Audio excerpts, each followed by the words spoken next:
Hello and welcome to Yesterday's Airlines once again for another release ranking video, and this time around it is JC Wings with their October announcements right at the end of September here. It's almost impossible to say whether these are October or September. It doesn't really matter because fundamentally most of these models are not going to be seen for a long time, and that continues to be the biggest issue with JC Wings, but not the only issue by any stretch of the imagination. We've got 14 models in here, 16 if you include the two flaps down versions, but of all of those, only 4 are models that are going to be released within the next 3 to 6 months. Because typically, if you've got a photograph of the aircraft available straight away, the actual model, then you're looking at 3 to 6 months for it to get to retailer. If you've got some artwork available, then you're lucky if it's 6, but it's probably more like 12 to 18 months. And if you've got just a photograph of the model, then it could be anywhere from 1 year to 2 years to even longer. So it's incredible the extended wait times that you get JC Wings, and it makes these release ranking videos a little bit silly because what are you really ranking? It's really hard to say, especially when you're unclear of the quality of the end product, and JC aren't always excellent on that point, as a couple of the models in this set illustrate. But regardless, we're going to plow on and try our best to rank these releases, which actually isn't that hard. It's very much like the set from last month in terms of the size. There's only this relatively small number of models being released, and JC are clearly struggling to get their factories to actually do their job because they're just not putting out the number of models that you would be able to expect and that everyone else is able to achieve. And equally, whereas last year they were trying their best to pump out 30 plus months of models to match NG models, they've obviously completely failed to do that in 400 scale this year, and instead you're getting these much smaller sets where the vast majority of the models are future who knows when releases. Despite all of those frustrations, which this month's releases do illustrate quite well, there is always something interesting to be found in the JC set, and that is the same for this month. So let's get into those release rankings just a second. But before we do that, don't forget to subscribe to the channel here. I'm producing new videos once or twice a week, sometimes even 3 times a week. So there's lots of new content coming up, and I think it's pretty good stuff. So chuck a like on the vid and subscribe to the channel. Thanks very much. Also, don't forget to check out Northeast Diecast, as always, my sponsor for this video. Just like my channel, you're never sure what's going to pop up on their website. They've got an incredible range of 200 and 400 scale models, secondhand stuff mainly, and therefore often some really rare models. And you can get 15% off the models at their site with the code Yesterday's Airlines 15. So use that code Yesterday's Airlines 15 for 15% off your order at Northeast Diecast. But let's get on and get in to this set of JC Wings announcements. So as I've already said, we're going to start with the models that have pictures of the actual releases, of which there are only 4. And therefore the order doesn't really matter that much. There's such a small number of them. But the first one up is going to be a Boeing this month, and it is a Boeing 737 MAX 8 registered 9V Mike Bravo Lima, and therefore fairly obviously this is Singapore Airlines. Now, JC have released a pair of Singapore Maxes already, but this one, Mike Bravo Lima, is flying in Star Alliance colours. So this one is different to the standard colour releases they've made beforehand.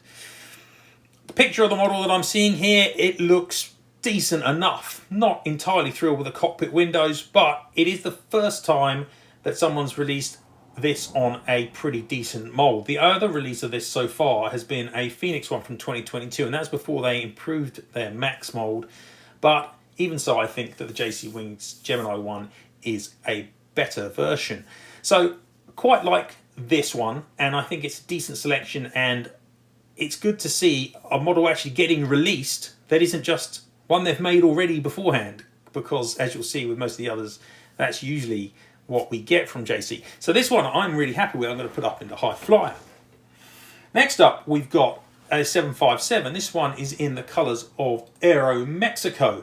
It's registered N490AM, and it's kind of a partner with the previous N804AM that was made in April last year, but it's actually quite a different scheme. This one has the much lower cheat line, which becomes thinner towards the rear fuselage. Looking at the photograph of the actual release model though, I mean, it looks okay. But those cockpit windows, once again, what is it with JC Wings and cockpit windows? They just seem to really struggle sometimes with placing them in the right place. We just saw that Max wasn't great. They've made some pretty awful 777s recently. This 757 doesn't look great, and it's not the only model this month with some pretty daggy cockpit windows. Certainly, if I'm comparing this to N801AM, which was made by NG Models 5 years ago, then this one is dramatically inferior. Not only is the mould inferior, and it's quite inferior, but the replication of the livery isn't as good. For example, if you look at the base of the tail on the JC Wings version here, it's just all blue, and it shouldn't be. The front portion should be silver at the base, and it isn't. But those cockpit windows are not really standing out. They just look rubbish. You know, sort it out. How hard is this to get this correct on a mould that has been available and been being used for near 25 years? It really shouldn't be that hard. I'm just going to put this one in the gas guzzler. It's annoying me to see inferior releases of models that have already been made. Just, JC, you know, stop it. You know, put out, if you're going to put this model out, at least get the cockpit windows printed correctly. And on that subject of cockpit windows, model number 3 is a Caribbean ATR 72-600. This one's registered 9Y Tango Tango Echo. This is the partner to a release they've made already in January last year that was announced, which looked pretty much the same, i.e. the cockpit windows are rubbish. You know, again, this ATR mould is superb. This livery from Caribbean Airlines is really nice. So why can't you just print the cockpit windows properly? They look really poor, and it really impacts the quality of the end product here. It just looks bad. Now, I'd be making this probably a workhorse release anyway, since it's just a re-release of a model they made last year. But it just looks bad. You know, it's not a good release. You've mucked up the cockpit windows. I know this was made at the same time as the previous release, but yeah, I'm just going to gas guzzle this one as well. It's just poor. Which brings us on to the last of the models that they've actually made, and you might get within 6 months, and that one is the highlight of the 4 that we've got here. This one is an Antonov 26. Now, this is only the 10th Antonov 26 that has been released by JC, Gemini and Patriot, so I'm including within that the 3 Y7s that Patriot made. If I take those away, then we've just had 6, which isn't a great return for a mould which is now more than 2 years old. Especially when, you know, half the releases aren't even airline releases. So far, the only airline releases we've had is this one, CAAC, and a couple of Cubanas, one by Gemini, one by JC. I've only felt the need to acquire one of those so far, though I do have the Patriots, I admit. This one, I think I will get. I obviously collect Chinese airliners, that helps. And I know there's a relatively limited number of AN26s that flew with airlines. This one does look good, and this is a great little mould, and this is where JC really do have an edge. They've got this huge mould catalogue, but too often they just don't seem to know what's good and what's bad within it, and they just release regardless, especially if they're just trying to block the releases or the sales of releases from competitor brands, which does, you know, come off as a little bit childish.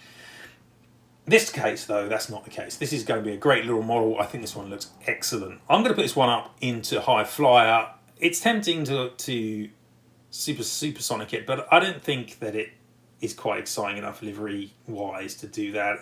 You know, but it is a good, solid release and definitely worthy of a High Flyer. And probably the only model from this entire group that I will try and acquire. Okay, so those are the 4 models that they're going to release in the next 6 months. Now we've got a series of, you know, speculative future releases which have to be seen in that guise, and it does impact the way that I score them. First up, we've got something which should be a really solid release, the Lufthansa A320. It's surprising how few Lufthansa A320s have been made, or at least non-Neo versions. There have been only, you know, 10 or 12, and most of those are using special schemes, either Star Alliance or 5-Star Hansa, or they've got the football nose on them, or they're in a modern scheme. And most of them that are in the standard colours, the standard original colours, are really old and need replacing, really. They made a couple of Star Alliance versions, which looked okay, but they do illustrate the issue with this A320 mould. It's just a bit clunky all round. Obviously, you've got the engines, the CFMs are a bit big. You've got slightly clunky undercarriage. I'm hoping that these will be better than the versions that are made in 2022. I know they have modified the mould somewhat, but it's not going to be a top-of-the-line A320, and really, you really want this model from someone else like NG Models. I'm still going to put this one up in a high flyer, but I'm not going to buy it, you know, and I should want to buy it because I've got a really old Lufthansa A320 that he's replacing. It just isn't going to be good enough for me to replace that with this. I really, you know, this is very much on the border. This one could easily be workhorse, frankly. Next up, we're into Neo territory, and we all know that their Neo mold's rubbish. So there's not much I can do with this one. And it's Korean Air new colours, which I'm sick of seeing anyway. And you know he's going to get made by other brands. It's going to get made by Phoenix, which won't be much better than this one, I admit. Almost certainly get made by NG too. So this one's HL8509. I'm just going to put this one in Gas Guzzler. The mould isn't any good. Simple as that.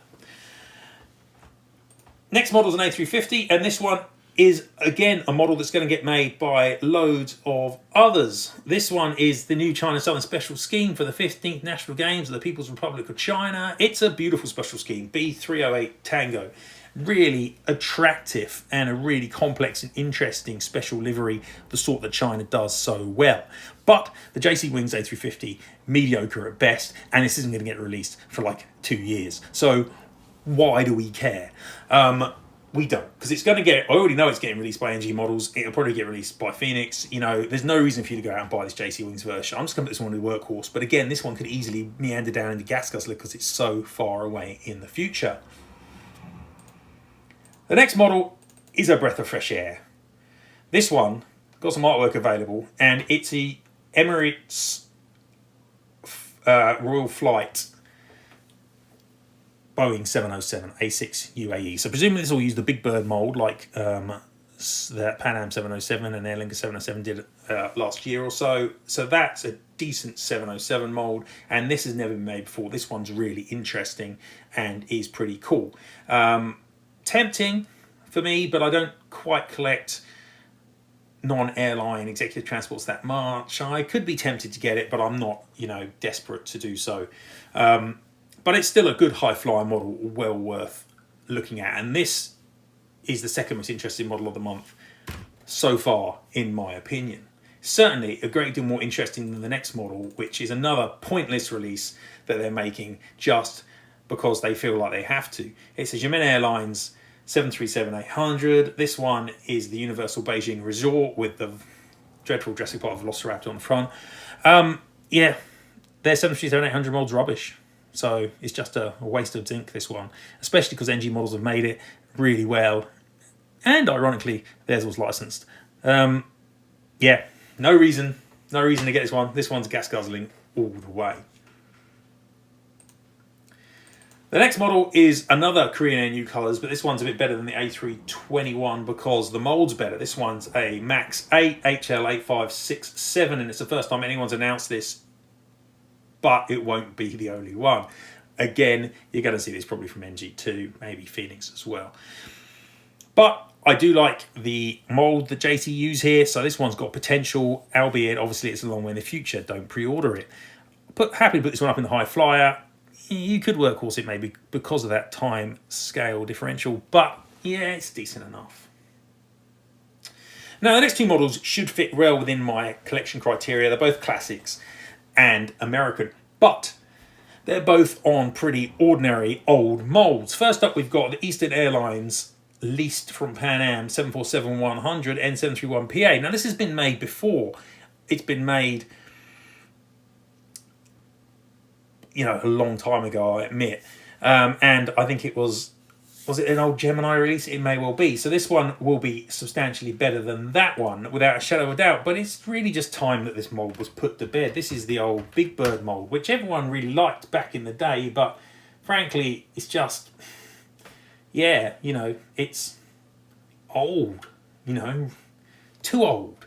And it's no competition for the HX Models one. And I'd much rather be seeing this release on the HX. And therefore, Yeah, even though it has a little bit of temptation, you know, I'm just going to hold out. I'm kind of tired of buying old molds that could be done better and should be done better in 2025. I'm just going to put this one in the workhorse. And following it there is the next model, which is the TWA 767-200. Again, perfectly reasonable N610TW, by the way, it's reg. Perfectly reasonable release in a sense, but on an old seamed mold that JC have had. You know, it's an old Gemini mold from like eons ago. When we know there's a Panda Models mold floating around, which is vastly superior, and I happen to know we'll get a Trans World Airlines release on it quite soon under a new brand. So don't buy this one because there's a better one coming, hopefully within the next few months if I can get things moving. But yeah, I'm just going to workhorse that one too, but I could potentially put that one. Yeah, no, workhorse is fair. It's wrong to gas guzzle it. And that just leaves us a couple of models, basically. Another couple of these long-term, in-the-future models. The first one up is a China Airlines 7879 Dreamliner B18811. There's a picture of the aircraft pre-delivery, which is what they're using. It doesn't really seem to suit the China Airlines scheme, I have to say, the Dreamliner. Not as well as the A350. But anyway, regardless of that, this will be a lovely model. But it should be a lovely model next month. It shouldn't be a lovely model in 2 years' time. And that's the problem, because this will get released by others before, just like all the other future releases that JC Wings puts out. They're just blocker releases to stop you buying a model, or for people that don't understand how JC Wings work and will foolishly pre-order it and then go, oh no, I pre-ordered the JC Wings one, but oh look, there's an NG Models or a Phoenix one out already. Yeah, it's a cruddy business model in that regard.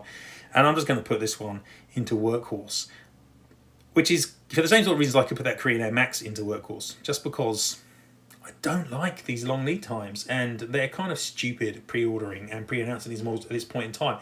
It would be better almost if JC just stopped and made some actual models, but instead they don't seem able to do that. And the last model this month, the highlight of the month, because the mold is so good and it's so new and nobody else has it. And this one is a Virgin Australia Embraer 190E2, registered VHE2 Alpha. It's the 1900th Embraer E-Jet. Looks really nice, looks great in the Virgin Australia livery, should be an excellent model. However, unlike Gemini, who've released 6 or 7 of these, JC haven't released any of the 3 or 4 that they've announced. They just announce them and don't release them months and months and years after. It's so frustrating. So this should be an awesome release, and I'm willing to supersonic it because no one else can make it. But come on, JC Wings. How long does it take you to get a model to production? Way too long.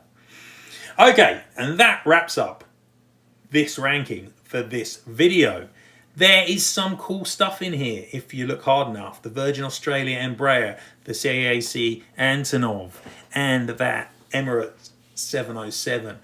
But the rest of it is either models that have been made just badly, like the Caribbean ATR and the Aeromexico 757, models that are going to be made by other brands sooner on better molds, like the A350s and the A321s, or models that are being made on molds that should not be being used anymore in 2025 and hopefully will get made better by others, like the Eastern 747 and definitely that TWA 767, which is and has been made by someone else, just hasn't quite got released yet. So 3/4 of this release set is completely worthless, and then you've got 1/4 of it which is gold. So that's my view on JC Wings in general in 2025. There's a lot of dross. There's a lot of waiting. There's a lot of mediocrity. But there's still some really good stuff. Just got to find it. And got to be patient too. So it's the story of JC this year. Disappointing overall. Okay, anyway, that's it for this video. Hope you've enjoyed the ranking. Interesting to know which models stand out for you and what you think about the wait times with JC. I think I know what most people think. But that's it for this video. So it's time for me to say goodbye. I'll see you in the next vid. Stay tuned for that. Goodbye.